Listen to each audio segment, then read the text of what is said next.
बाल मंदिर के इस YouTube चैनल पर आप सबका हार्दिक स्वागत है। आज हम क्लास 10th के अंदर ले रहे हैं एक छोटा सा टॉपिक जिसका नाम है रासायनिक समीकरण।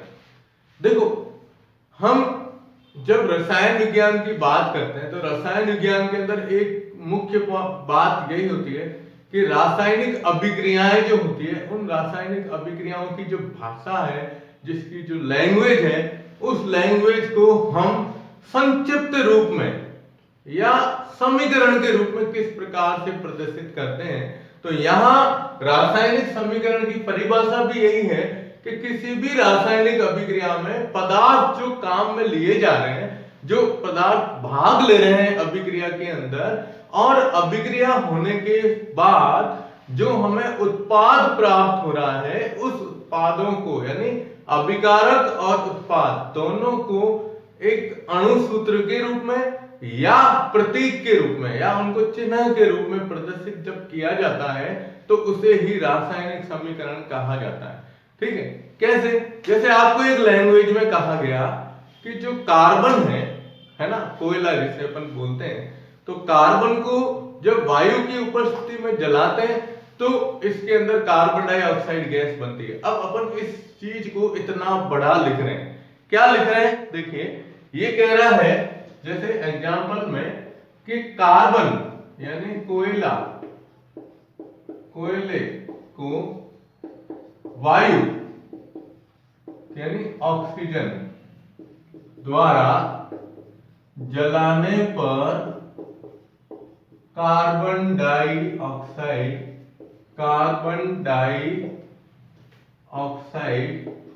गैस बनती है। अब ये इतना पूरा लिखा हुआ है, ये लैंग्वेज लिखी हुई है। अब हमें क्या करना है? इस लैंग्वेज को शॉर्ट में क्या कह रहा है? रासायनिक समीकरण के रूप में लिखना है। तो इसके लिए आपको सबसे पहली चीज ये ध्यान रखनी है कि कोई भी पदार्थ का नाम दिया गया हो, उसका सूत्र याद होना चाहिए। ठीक है, अब यहाँ कार्बन या कोयला जो होता है उसको C के द्वारा दर्शाते हैं, वायु ऑक्सीजन है उसको O2 के द्वारा दर्शाया जाता है। ठीक है ना, तो इसमें हम क्या लिखेंगे? C+O2, ये दोनों क्रियाकारक है। ठीक है ना, और इसके यहां पर जब ये क्रिया होती है तो लिखता है इसके अंदर क्या बनता है? कार्बन डाइऑक्साइड गैस बनती है। अब हम इसको जला रहे हैं, इसलिए तीर के निशान के ऊपर इस अभिक्रिया का नाम लिखा जाता है दहन। दहन का मतलब होता है जलाना किसी भी चीज को। ठीक है, अब आपको क्या ध्यान, एक और चीज याद रखनी है कि जब हम कोई भी रासायनिक समीकरण लिखते हैं तो रासायनिक समीकरण को किस प्रकार से प्रदर्शित किया जाता है, इसके लिए कुछ नियम आपकी किताब के अंदर दिए गए हैं, जिसमें सबसे पहला नियम ये दिया हुआ है कि अभिक्रिया को लिखते समय आपको सबसे पहले याद रखना है क्रियाकारक या अभिकारक क्या होते हैं। देखो, कोई भी रासायनिक अभिक्रिया हम जब करवाते हैं तो रासायनिक अभिक्रिया करवाते समय हमें एक चीज ध्यान रखनी है, जिन पदार्थों का उपयोग हम कर रहे हैं या जिन पदार्थों को हम यूज कर उसमें मिला रहे हैं, एक दूसरे के अंदर क्रिया करवा रहे हैं, उन पदार्थों को कहा जाता है क्रियाकारक या अभिकारक। देखो, सबसे पहले अब इसमें दिया हुआ है कि रासायनिक समीकरण लिखने के नियम।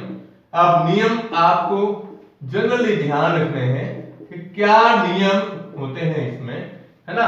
तो सबसे पहला नियम यह है कि जो पदार्थ क्रियाकारक के रूप में काम में ले रहे हैं तो क्रियाकारक पदार्थों को पहले लिखा जाता है, क्रियाकारक को पहले लिखा जाएगा।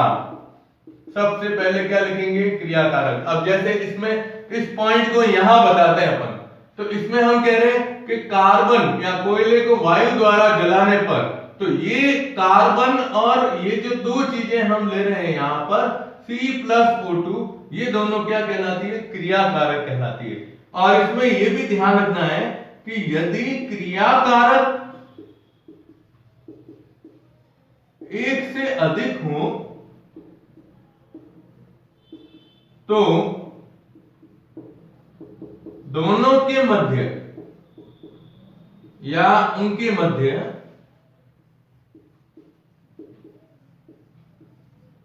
प्लस चिन्ह का उपयोग करते हैं। ये इसके कहने का मतलब क्या है कि कुछ अभिक्रियाएं ऐसी होती है जिसके अंदर केवल एक ही क्रिया कारक लेते हैं, उनमें जनरली कोई बहुत ही रेयर केस में ऐसी रिएक्शन आती है, लेकिन कम से कम अभिक्रिया के अंदर दो तो क्रिया कारक होंगे। तो अगर क्रिया कारकों की संख्या ज्यादा है तो उन क्रिया कारकों को जब लिखते हैं तो उनके बीच में प्लस चिन्ह का उपयोग किया जाता है, और क्रिया कारक लिखने के बाद हम क्या करते हैं, तीर का निशान लगाते हैं। देखिए सेकंड पॉइंट ये कहता है कि क्रिया कारकों के लिखने के बाद, क्रिया कारकों के लिखने के बाद क्या करते हैं, ये चिन्ह लगाते हैं, तीर का चिन्ह लगाया जाता है। ठीक है, ये आप देख रहे हो यहां पर अपन ने ये तीर का चिन्ह लगाया, ये तीर का चिन्ह। ठीक है, ये तीर का चिन्ह ये बताता है कि यहां जब हम अभिक्रिया लिखते हैं तो अभिक्रिया के अंदर ये क्रिया कारकों ने अभिक्रिया कर ली है, और अभिक्रिया करने के बाद तीर के निशान के दाईं तरफ हम क्या लिखेंगे, उत्पाद लिखते हैं। ठीक है, तो इसमें थर्ड पॉइंट ये कहता है कि तीर के निशान के दाईं ओर क्या लिखे जाते हैं, उत्पाद लिखे जाते हैं। क्या लिखे जाते हैं, उत्पाद लिखे जाते हैं। ये जैसे अपन ने यहां पर ये CO2 बताया है, ये क्या है, उत्पाद, और ये दोनों क्या है, क्रिया कारक। ठीक है ना, तो ये जनरली आपको ध्यान रखना है कि सबसे पहले तो क्रिया कारक लिखे जाएंगे। अगर क्रिया कारकों की संख्या एक से ज्यादा है तो उसमें बीच में प्लस चिन्ह का उपयोग किया जाता है, और ये हमेशा तीर के निशान के बाईं ओर लिखे जाते हैं। फिर तीर का निशान लगाया जाता है, तीर का निशान लगाने के बाद फिर उसमें दाएं तरफ क्या लिखते हैं, उत्पाद लिखे जाते हैं। और उत्पाद की संख्या भी अगर एक से ज्यादा होती है तो बीच में प्लस चिन्ह का उपयोग किया जाएगा। ठीक है, तो ये कुछ अभी तो शुरुआत हुई है इनके नियमों की, आगे अपन और नियम लेते हैं, तो आप पहले इसका स्क्रीनशॉट ले लो। ओके, तो अब देखिए आप, अब इसमें 2-3 नियम तो हो गए। अब क्या करते हैं अपन, एक नियम आएगा इसके अंदर,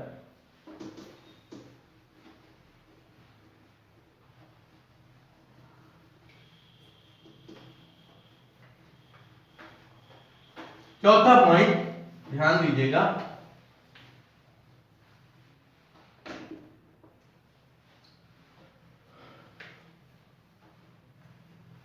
चौथे पॉइंट में आपको क्या करना है,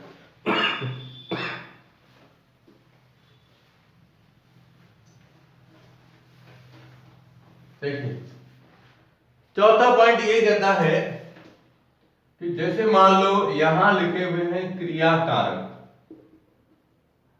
और तीर का चिन्ह, और ये क्रियाफल या क्या कहते हैं, उत्पाद है। ठीक है, जैसे A + B उत्पाद बना C + D, ये उत्पाद और ये क्रिया कारक है। तो यहां पर एक नियम लगेगा, वो आपको याद रखना है। नियम है द्रव्यमान संरक्षण नियम। ठीक है, द्रव्यमान संरक्षण नियम ये कहता है कि एक रासायनिक अभिक्रिया जब होती है तो रासायनिक अभिक्रिया होने के बाद इसमें जो क्रिया कारक होते हैं उन क्रिया कारकों के द्रव्यमान का योग उत्पाद के द्रव्यमान के योग के हमेशा बराबर होता है। इसका मतलब ये होगा कि जब हम कोई भी रिएक्शन लिखेंगे तो रिएक्शन के अंदर दोनों तरफ यानी क्रिया कारक और उत्पाद दोनों तरफ उन परमाणुओं की संख्या हमेशा क्या होनी चाहिए, समान होनी चाहिए। यानी रासायनिक समीकरण जब लिखे जाते हैं तो इनको संतुलित अवस्था में ही लिखा जाएगा। दोनों तरफ जब हम दोनों तरफ परमाणुओं की संख्या बराबर करेंगे तब हमें यहाँ पर द्रव्यमान संरक्षण का नियम आसानी से पता चल जाएगा।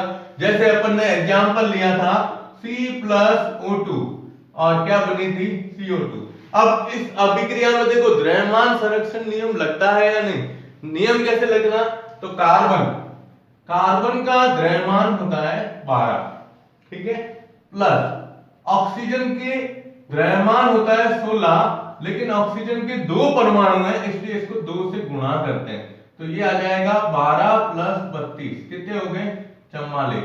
अब इन दोनों के द्रव्यमान का योग आ रहा है 44, ठीक है।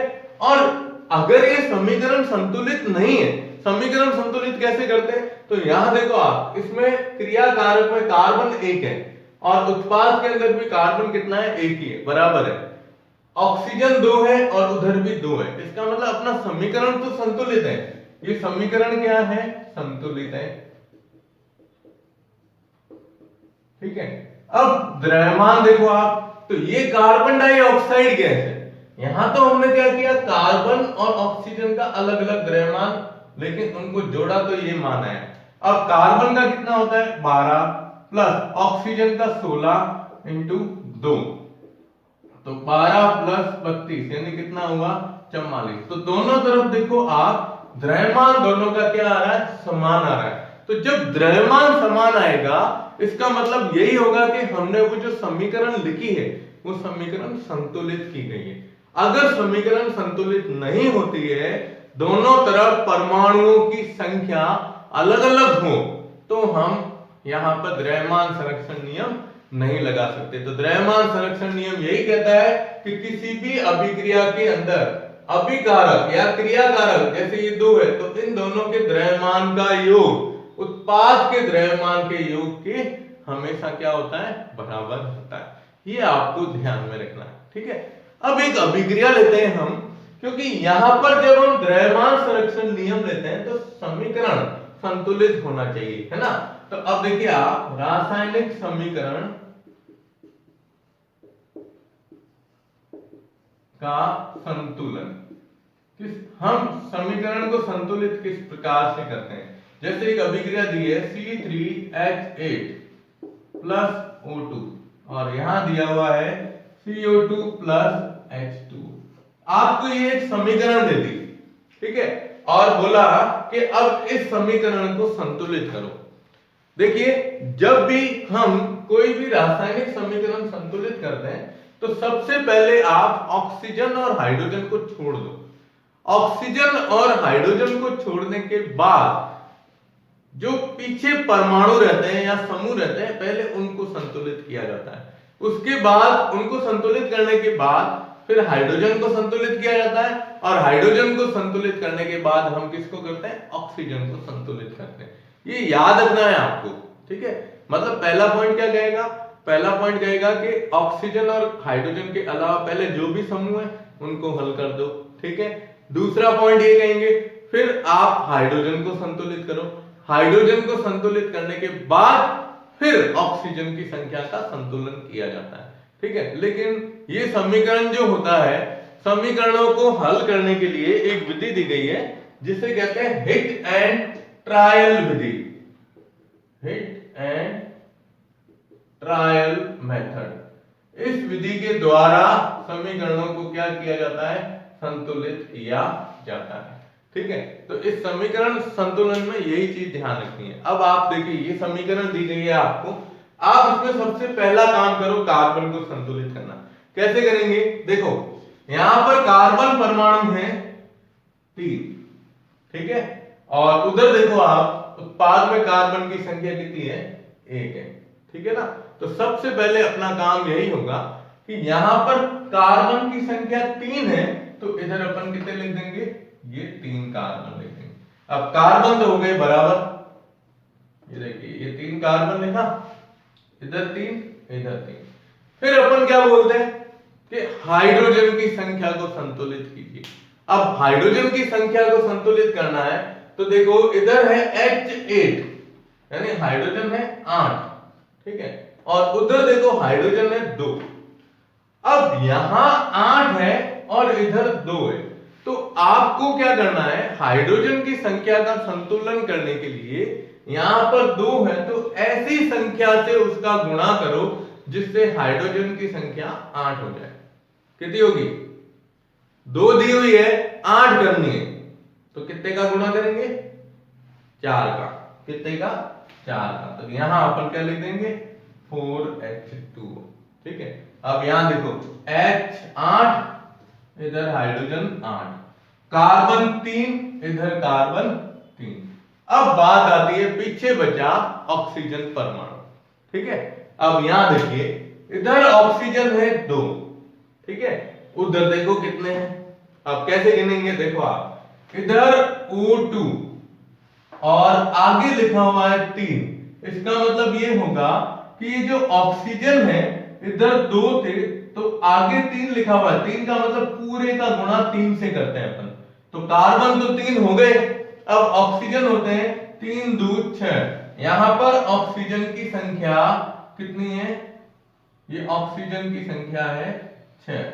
ठीक है। और इधर हम ले रहे हैं 4, इधर कितने? 4। तो 6 और 4 टोटल कितने हुए? 10 ऑक्सीजन हुए। अब इधर 10 ऑक्सीजन है और इधर हम देखते हैं इसमें तो कुछ भी नहीं है, लेकिन इधर केवल 2 है। तो ऐसी संख्या से गुणा करो, किसका? 2 का, जिससे 10 हो जाए। कितनी होगी? 5। चलिए तो इधर लिखते हैं 5। तो 5O2। अब अपना समीकरण देखो, इधर कार्बन 3, इधर कार्बन 3, हाइड्रोजन 8, 4 2 8, ऑक्सीजन इधर 10, तो 3 2 6 और 4 इधर 10 हो गए। ऐसे हम किसी भी अभिक्रिया का क्या कर सकते हैं? समीकरण संतुलित कर सकते हैं। ठीक है ना। अब एक तो मैंने ये उदाहरण समझाया है, ये विधि क्या कहलाती है? हिट एंड ट्रायल विधि। अपने स्तर पे कहीं पर भी अगर कोई परमाणुओं की संख्या इधर उधर दोनों तरफ कम ज्यादा होती है, तो उसमें संख्या का गुणा करके और फिर उसका क्या किया जाता है? संतुलन किया जाता है समीकरण का। ठीक है। तो आप इसका स्क्रीनशॉट ले लो। ओके। तो आज ये तो मुख्य पॉइंट हो गया।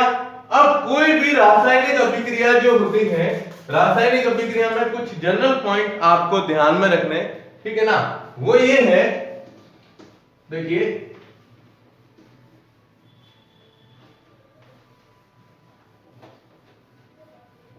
तो रासायनिक अभिक्रिया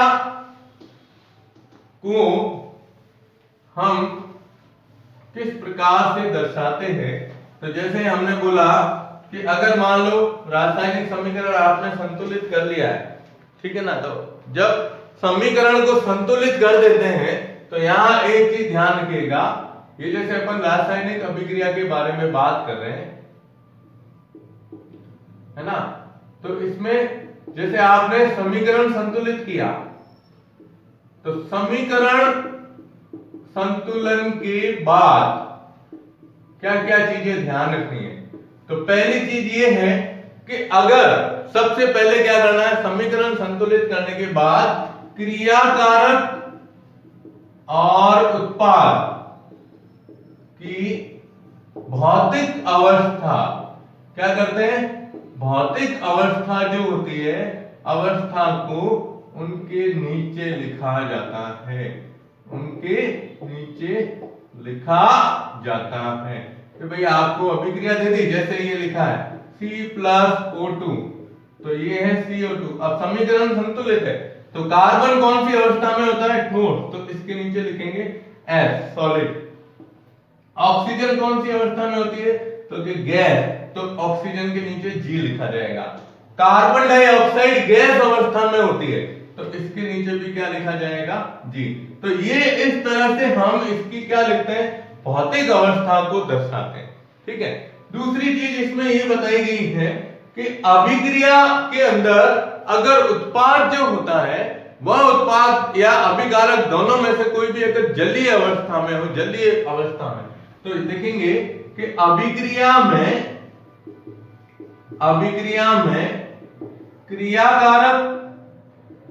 क्रियाकारक या उत्पाद यदि जलीय अवस्था में हो, कौन सी? जलीय अवस्था में हो, तो उसके नीचे क्या लिखा जाता है? AQ। AQ का मतलब होता है एक्वा, एक्वा का मतलब होता है जलीय अवस्था, AQ लिखा जाता है, ठीक है ना। जैसे ये CaO plus H2O, calcium oxide की जल से क्रिया करवाते हैं तो कैल्शियम हाइड्रोक्साइड बनता है, तो इसकी अवस्था कैसी होती है, एक्वा होती है, ठीक है। तो आप जल्दी से इसका स्क्रीनशॉट ले लो।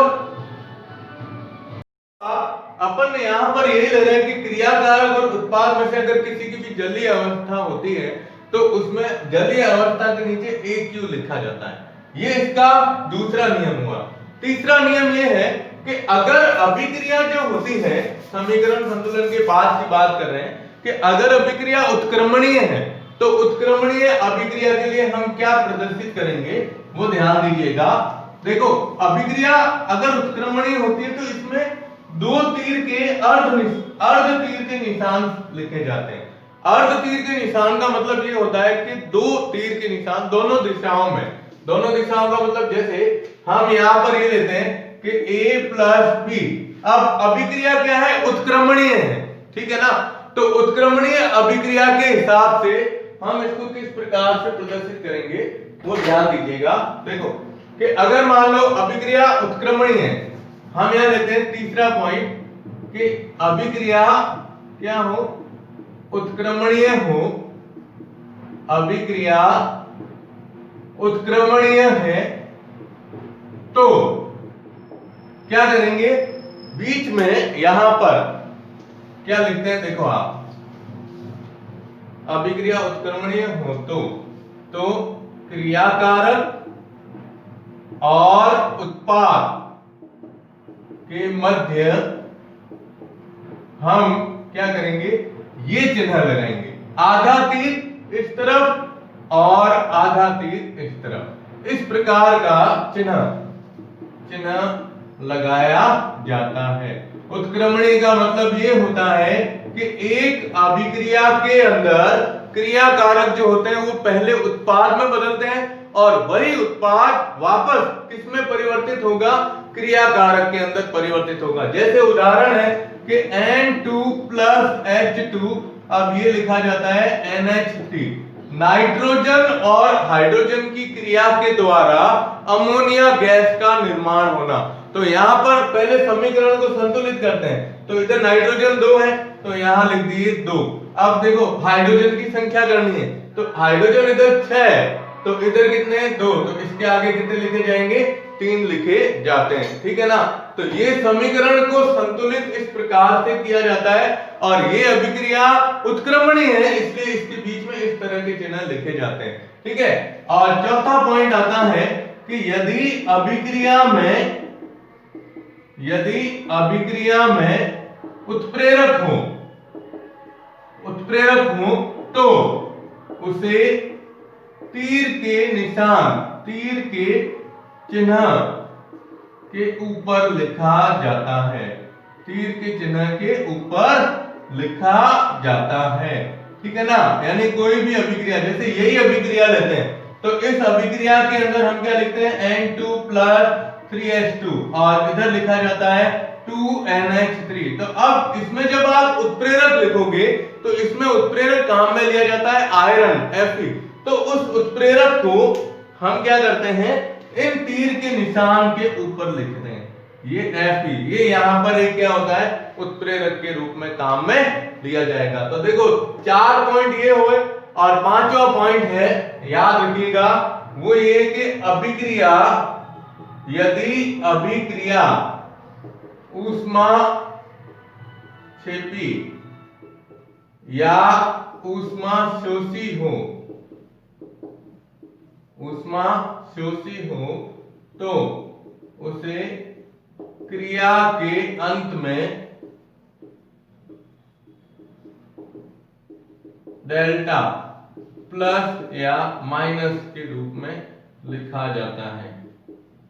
इसका मतलब ये होता है, ध्यान दीजिएगा, ये कह रहा है कि यहां पर कि अगर कोई भी अभिक्रिया ऊष्माक्षेपी है, ऊष्माक्षेपी का मतलब होता है कि अभिक्रिया संपन्न होने के बाद ऊष्मा बाहर निकलती है, तो ऊष्मा हमें प्राप्त हो रही है। तो जब ऊष्मा क्षेपी अभिक्रिया का उपयोग किया जाएगा तो पीछे ऊष्मा को प्लस के साथ में दर्शाया जाता है, यानी हमें वो ऊष्मा प्राप्त हो रही है। और अगर अभिक्रिया ऊष्मा क्षेपी हो, शोषी हो, तो शोषी का मतलब होता है कि अभिक्रिया को संपन्न कराने के लिए हमें बाहर से क्या देनी पड़ेगी, ऊष्मा देनी पड़ती है। इसलिए उसके पीछे हम क्या लेते हैं, माइनस चिन्ह का उपयोग करते हैं। तो ये एक समीकरण को लिखने का तरीका होता है कि अभिक्रिया को देखो, पहला पॉइंट है समीकरण को संतुलित करो, दूसरा पॉइंट समीकरण संतुलित करने के बाद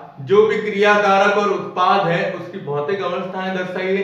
तीसरा पॉइंट, अगर उत्पाद या क्रिया कारक में से कोई भी पदार्थ द्रव अवस्था में या जलीय विलयन अवस्था में, तो उसके नीचे AQ यानी एक्वा लिखा जाता है, ठीक है।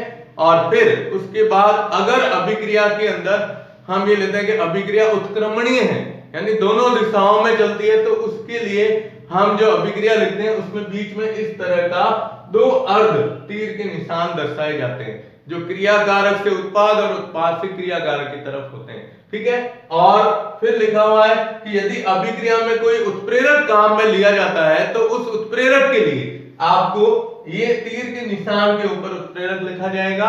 और सबसे लास्ट पॉइंट आता है कि अभिक्रिया में अगर ऊष्मा क्षेपी है या ऊष्मा शोषी है तो उसमें ऊष्मा को दर्शाया जाता है डेल्टा के रूप में। ऊष्मा यानी ऊर्जा किलो कैलोरी के रूप में दर्शाई जाती है, और ऊष्मा क्षेपी के लिए प्लस और ऊष्मा शोषी को माइनस के रूप में दर्शाते हैं। तो ये पूरा प्रोसेस होता है रासायनिक समीकरण को लिखने का, इसी द्वारा हम समीकरण को समझा सकते हैं, ठीक है। और रासायनिक समीकरण की विशेषता यही है कि ये अभिक्रिया में उत्पाद और क्रिया कारक की भौतिक अवस्था को भी दर्शाता है, हमें बताता है इसमें कितना ताप, दाब और उत्प्रेरक कौन सा काम में लिया गया, उसके बारे में भी इसके द्वारा जानकारी दी जा सकती है। लेकिन इसकी कमी ये है कि ये कभी नहीं बताती कि अभिक्रिया संपन्न हो गई है।